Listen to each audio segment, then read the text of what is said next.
ನಮಸ್ಕಾರ. ನಾನು ಶ್ರೀಮತಿ ಶರಣಮ್ಮ ನಾರಾಯಣಪೇಟ್ಕರ್, ಸಹಶಿಕ್ಷಕಿ, ಸರ್ಕಾರಿ ಪ್ರೌಢಶಾಲೆ ಕಪ್ಪರಗಾಂವ್. ಮಾತೆಂಬ ಜ್ಯೋತಿರ್ಲಿಂಗ ವೇದಿಕೆಗೆ ನನ್ನ ಅಂತರಾಳದ ನಮನಗಳು. ನಾನು ಇಂದು ಜೀವನದಲ್ಲಿ ಖುಷಿಯಾಗಿರೋದು ಹೇಗೆ ಅನ್ನುವ ಬಗ್ಗೆ ಒಂದು 4 ಮಾತನಾಡಲು ಬಯಸ್ತಾ ಇದ್ದೀನಿ. ಆತ್ಮೀಯರೇ, ಭಗವಂತ ಎಲ್ಲರಿಗೂ ಎಲ್ಲ ಕೊಟ್ಟಿಲ್ಲ. ಅದಕ್ಕೋಸ್ಕರವಾಗಿ ನಾವು ಕೊಟ್ಟದ್ರಲ್ಲೇ ಖುಷಿಯಾಗಿರೋದನ್ನು ಕಲಿಬೇಕು. ಎಲ್ಲರಿಗೂ ಒಂದಿಲ್ಲ ಒಂದು ರೀತಿಯಾದಂಥ ಕೊರತೆಗಳಿವೆ. ನಾವು ಆ ಕೊರತೆಗಳನ್ನೇ ನೆನೆಯುತ್ತಾ ಜೀವನದ ಅದ್ಭುತವಾದಂಥ ಖುಷಿಗಳನ್ನು ಯಾವತ್ತೂ ಮರಿಬಾರ್ದು.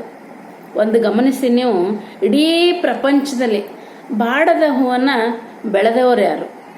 ಕಣ್ಣೀರಿಲ್ಲದ ಕಂಗಳು ಪಡೆದವರು ಯಾರು? ನೋವಿಲ್ಲದ ಜೀವನ ಯಾರಿಗುಂಟು? ಯಾರಿಗಿಲ್ಲ. ಪ್ರತಿಯೊಬ್ಬರಲ್ಲಿಯೂ ಕೂಡ ಒಂದಿಲ್ಲ ಒಂದು ಕೊರತೆ, ಒಂದಿಲ್ಲ ಒಂದು ನೋವು ಇದ್ದೇ ಇದೆ. ಆದರೂ ಕೂಡ ಅವೆಲ್ಲದರ ಜೊತೆಗೆ ನಾವು ಜೀವನವನ್ನು ಮಾಡಬೇಕಾಗಿದೆ. ಎಷ್ಟೋ ಜನ ತಾಯಂದಿರು ಸಂಪೂರ್ಣವಾಗಿ ತಮ್ಮ ಜೀವನವನ್ನು ತಮ್ಮ ಮಕ್ಕಳಿಗೋಸ್ಕರ ಮುಡುಪಾಗಿಟ್ಟಿರ್ತಾರೆ. ನಿಮ್ಗೆ ಗೊತ್ತಿರಲಿ ಬಂಧುಗಳೇ, ತಾಯಿ ಉಣ್ಣುವಂಥ ಆಹಾರವನ್ನು ಮಕ್ಕಳಿಗೆ ಉಣಿಬಡಿಸಿ ಎಷ್ಟೋ ಸರಿ ಉಪವಾಸ ಮಲಗುವಂಥ ಪರಿಸ್ಥಿತಿನೂ ಕೂಡ ಇದೆ. ಬಡತನದಲ್ಲಿ ತಾನು ಉಣದೇ ಇದ್ರೂ ಪರವಾಗಿಲ್ಲ, ನನ್ನ ಮಕ್ಕಳು ಉಂಡು ದೊಡ್ಡವರಾಗಲಿ, ಬಾಳಿ ಬದುಕಬೇಕಾದಂಥವ್ರು ಅವರು ಅಂತ ತನಗಿಂತ ಅತಿ ಹೆಚ್ಚಿನ ಪ್ರಾಶಸ್ತ್ಯ ತನ್ನ ಮಕ್ಕಳಿಗೆ ಕೊಟ್ಟಿರ್ತಾರೆ.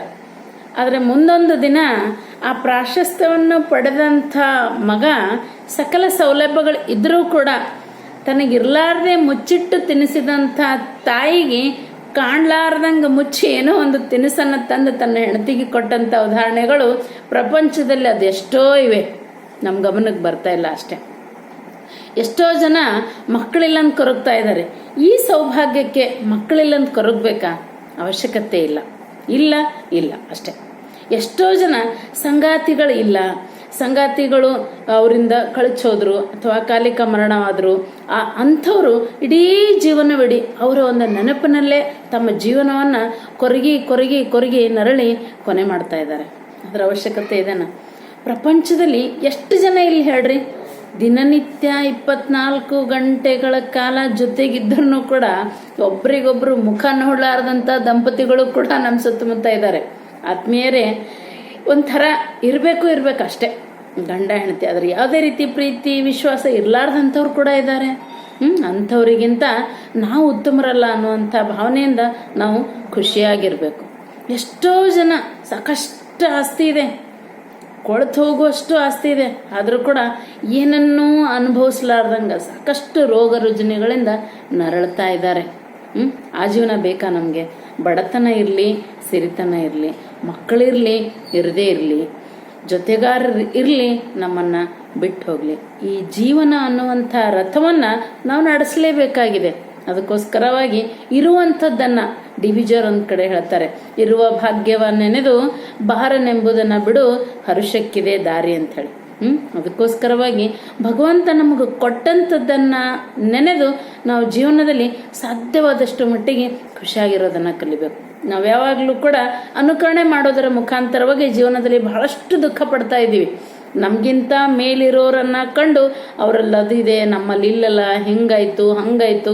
ಯಾವತ್ತೂ ಕೂಡ ನಾವು ನಮಗಿಂತ ಮೇಲಿರೋರನ್ನ ನೋಡಿ ಸಂಕಟ ಪಡಬಾರ್ದು. ನಮಗಿಂತಲೂ ಕೂಡ ಕೆಳಗಿರ್ತಕ್ಕಂಥವರನ್ನ ನೋಡಿ ಭಗವಂತ ನಮಗೆ ಈ ಒಂದು ಪರಿಸ್ಥಿತಿಯಲ್ಲಾದರೂ ಇಟ್ಟನಲ್ಲ ಅನ್ನುವಂಥ ಒಂದು ಧನ್ಯತಾ ಭಾವನದಿಂದ ಜೀವನವನ್ನು ಮಾಡಬೇಕು. ಆತ್ಮೀಯರೇ, ಈ ಜೀವನ ಒಂದೇ ಸರಿ. ಅದಕ್ಕೋಸ್ಕರವಾಗಿ ಕಷ್ಟ ಇರಲಿ, ಸುಖ ಇರಲಿ, ದುಃಖ ಇರಲಿ, ನೆಮ್ಮದಿ ಇರಲಿ, ಎಲ್ಲವನ್ನು ಕೂಡ ಸ್ವಾಗತಿಸುತ್ತಾ ಜೀವನದ ಪ್ರತಿಯೊಂದು ಕ್ಷಣವನ್ನು ಖುಷಿಯಾಗಿ ನಾವು ಅನುಭವಿಸ್ಬೇಕು. ಅದಕ್ಕೋಸ್ಕರ ಹೇಳ್ತಾರೆ, ನೋ BP, ಬಿ ಹ್ಯಾಪಿ ಅಂತೇಳಿ. ಭಗವಂತ ಕೊಟ್ಟದ್ದನ್ನು ಖುಷಿಯಾಗಿರೋಣ. ಅದಕ್ಕೆ ಹೇಳ್ತಾರೆ ನೋಡ್ರಿ, ಅದೃಷ್ಟದಲ್ಲಿ ಏನಿದೆ ಅದನ್ನು ಅನುಭವಿಸೋಣ.